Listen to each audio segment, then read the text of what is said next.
অষ্টমীর দিন উপোস করার পর যদি আপনার নিজের জন্য কিছু বানাতে ইচ্ছে করছে না, বাট খেতে তো হবেই, তো সেই রকম সময়ে আপনি আপনার নিজের জন্য এই রেসিপিটা একদম হেলদি ওয়েতে বাট ভীষণ টেস্টি, এবং যেটা হবে একদম বিনা পেঁয়াজ রসুনের কোনো রকম চিহ্ন নেই, বাট বানাতে একদম 5 মিনিটের মধ্যে বানিয়ে নিতে পারবেন সামান্য কিছু প্রিপারেশনের সাথে। তো আজকে আমি আপনাদের সাথে শেয়ার করব অষ্টমী স্পেশাল একটা একদম স্পেশাল নিরামিষ রেসিপি, যেটা হবে বিনা পেঁয়াজ রসুনে। হ্যাঁ, এটা হচ্ছে কি, সেটা হচ্ছে কি সাবুর খিচুড়ি, যেটা দারুণ হেলদি একটা রেসিপি, বাট খেতে দুর্ধর্ষ হয় এবং বানাতে ভীষণ কম উপকরণে বানানো হয়ে যায়। তো চলুন দেখে নিই। দেখছেন সাবুটা কিন্তু আমি ধুয়ে ভিজিয়ে রেখেছিলাম, তো ভিজিয়ে রাখার পর দেখুন কি সুন্দর ভেঙে যাচ্ছে, এরম হবে।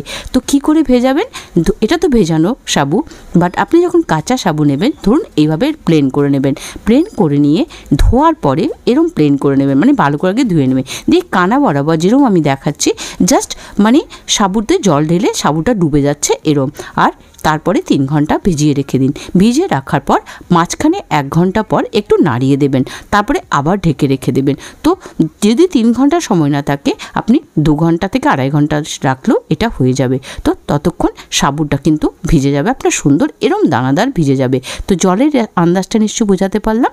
যতটা সাবু এরম প্লেন করে নেবেন, তারপরে সাবুটা ভিজছে এরকমভাবে জল নিতে হবে, তাহলে আপনার সাবু হবে দানাদার। আর এখানে সেদ্ধ আলু নিয়ে নিয়েছি, সেটাকে আমি ছোট ছোট টুকরো করে কেটে নেব। তো সেদ্ধ আলু আপনি একটু আগে করে রাখবেন, তাহলে শুকনো হলে সেটা ভালো হয়, মানে জল জলে যেন না হয়। তো আমি এটা সেদ্ধ করেছি মাইক্রোওয়েভে। যদি আপনার কাছে মাইক্রোওয়েভ থাকে, তাহলেও আপনি এই কাজটা মাইক্রোওয়েভে করে নিতে পারবেন, তাতে একটুখানি ভালো হবে। সেটা কি, যদি বললাম যে জল জলে মানে আলু হলে সেটা কিন্তু ভালো হয় না, মানে একটু ড্রাই হয়ে গেলে সেটা ভালো হয়। তো মাইক্রোওয়েভে খুব ভালো এভাবে আলু সেদ্ধ করা যায়। না হলে আপনি একটু আগে করে রেখে দেবেন। বাট এখানে দেখুন এরকম সাইজে কেটে নিলাম। আপনি এখানে কাঁচা আলুও নিতে পারেন। তো কাঁচা আলু নিলে আর একটু ছোটো ছোটো করে কেটে নেবেন, একটু টাইমটা বেশি লাগবে। বাট সেদ্ধ আলু নিলে আপনার তাড়াতাড়ি কাজটা হয়ে যাবে এবং প্রিপারেশনটা আগে থেকে করে রেখে পারবেন। দেখুন এরকম করে কেটে নিয়েছি। তো চলুন এরপরে আরেকটু কিছু জোগাড় করে রেখেছি, সেটা আমি দেখিয়ে নিই। সেটা কি, সেটা হচ্ছে কাঁচা বাদাম। এটাকে আমি একদম ড্রাই রোস্ট করে নিয়েছি, করে কিছুটা ছিলকা আমি কিন্তু বের করে নিয়েছি, কিছুটা রেখে দিয়েছি আপনাদেরকে দেখানোর জন্য। দেখুন এরম হাত দিয়ে দলা দিলে কিন্তু খুলে যাবে, বাট ছিলকা শুদ্ধ আপনি এটাকে কাজে লাগাতে পারেন, কিন্তু ছিলকা খুলতে চাইলে এরকম করে খুলে নিতে পারবেন না। কয়েকটা কিন্তু আমি রেখেও দিলাম ছিলকা শুদ্ধ। এবার কি করব, মিক্সি গ্রাইন্ডারে নিয়ে নেব, নিয়ে এটাকে কি করব, এখানে দিয়ে এটা কিন্তু আগে ঠান্ডা করে নিতে হবে, মানে রোস্টেড বাদামটা। তারপর এটাকে কি করব, একটু দানাদার করে এটাকে পিষে নেব, মানে হালকা 2-3 বার চালালে কিন্তু দেখবেন এরম ধরনের হয়ে যাবে। চলুন আমি কাছ থেকে দেখিয়ে দিই কীরকম হয়েছে। একদম কিন্তু গুঁড়ো করবেন না, কিছু কিছু দানা থেকে যাবে, এরমভাবে আপনার এটাকে গুঁড়ো করে নেবে।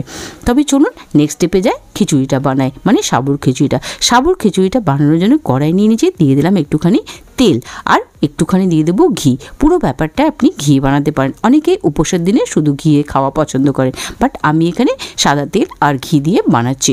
যদি আপনার বাড়িতে মানা থাকে তাহলে শুধু ঘি দিয়ে বানাবেন, আরও বেশি খেতে ভালো হবে। দিয়ে দিলাম কেটে রাখা ছোট ছোট করে কাঁচা লঙ্কা। আমি এখানে একটা ছোট্ট কাঁচা লঙ্কা নিয়ে নিয়েছি, ভীষণ জাল তাই আমি একটা নিয়েছি।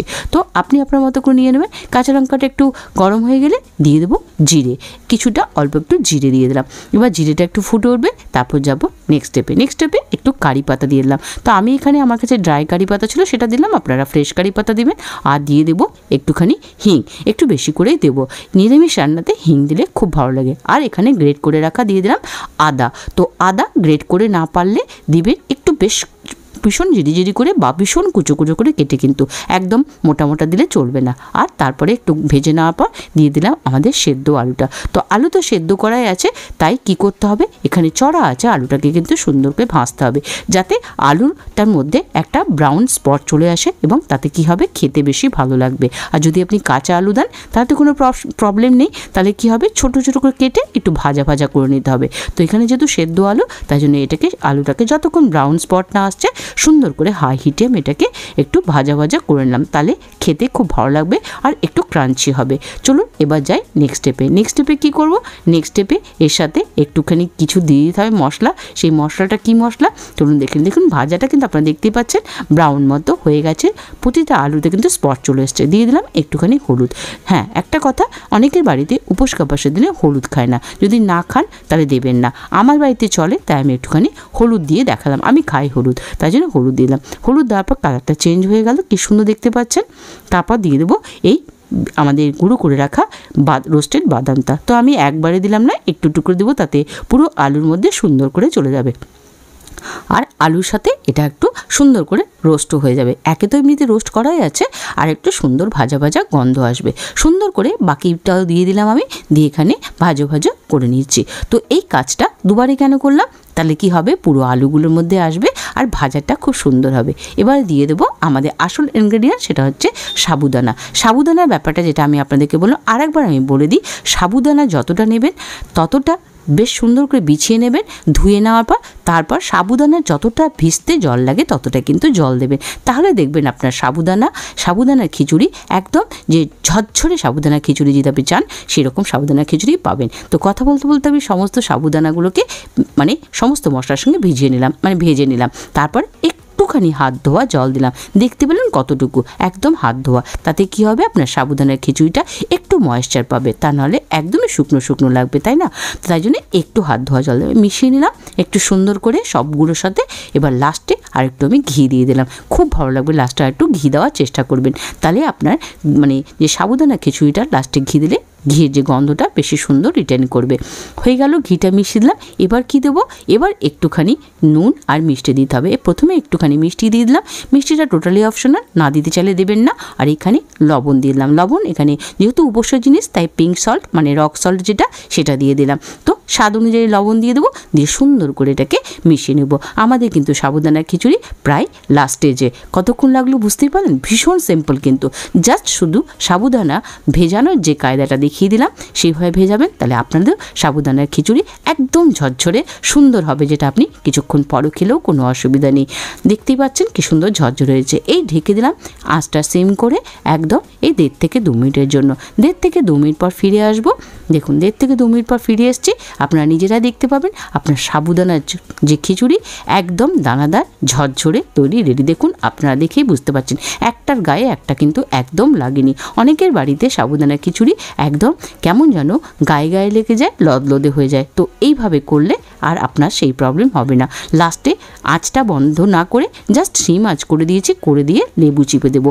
লেবুটা কিন্তু অবশ্যই দেবেন, দারুণ একটা টক মিষ্টি ঝাল টেস্ট দেবে।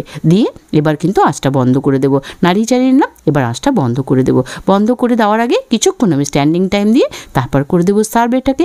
তো এবার অষ্টমীতে আমরা মহিলারা আর কিন্তু নিজেদের খাবারের জন্য চিন্তা করব না। এইভাবে সাবুদানা, যেটা একটা হেলদি অপশান, ওই দুধ সাবুদানা বা সাবুদানা মাখা প্রত্যেকবার খেয়ে খেয়ে যদি বোর হয়ে গিয়ে থাকেন, তাহলে এই রেসিপিটা অবশ্যই বানিয়ে নেবেন। দেখতে পাচ্ছেন কি সুন্দর দানাদার সাবুদানার খিচুড়ি, যেটা একদম নিরামিষ এবং দারুণ হেলদি ওয়েতে আমি চটপটভাবে বানানো আপনাদের সঙ্গে শেয়ার করলাম। চলুন আপনাদেরকে কিন্তু আমি দেখিয়ে দেবো যে কতখানি একদম লাস্ট স্টেজে গিয়ে দানাদার হয়েছে, যেটা অনেকের কাছেই হয় না। তো যেই ছোটো ছোটো টিপস দুটো বলে দিয়েছি তাতেই এইভাবে ফলো করবেন। দেখুন কি সুন্দর দানাদার, একটা সাবুদানার সঙ্গে একটুও লাগেনি কিন্তু। তো এইভাবে করে এইবার অষ্টমীর দিন যারা উপোস করেন তারা এইভাবে বাড়িতে যদি কিছু খেতে চান এইভাবে খেয়ে দেবেন। এবং এটা টিফিনেও খুব ভালো লাগে, কেন উপোসের জন্য অপেক্ষা করবেন, যে কোনো দিন বানিয়ে এটাকে সার্ভ করতে পারেন। আর এটা ভীষণভাবে হেলদি এবং ঠান্ডা হলেও খেতে ভালো লাগে। তো enjoy the video, be safe and be healthy. সবার দুর্গাপুজো খুব ভালো কাটুক। দেখা হবে নেক্সট ভিডিওতে এরকম সিম্পল টেস্টের রেসিপির সাথে। ততক্ষণে সবাই খুব সুস্থ থাকুন, ভালো থাকবেন। Bye bye.